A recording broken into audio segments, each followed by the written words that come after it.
কবিতাৰ শিৰোনাম কোনেনো।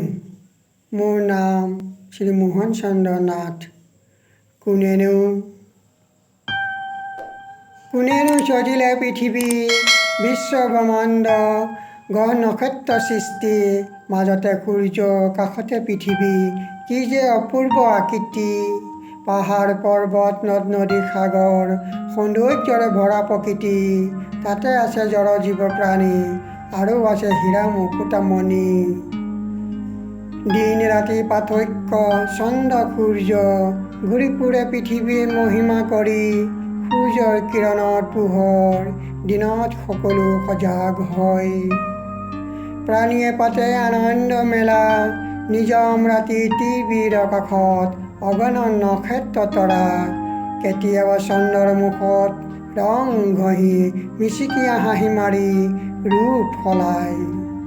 জ্যোৎস্না ৰাতি স্বৰ্গ সৃষ্টি কৰে, জোনাকী পৰুৱা জগমগ জ্বলে।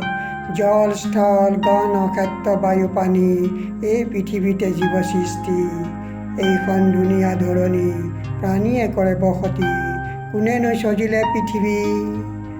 ধন্যবাদ।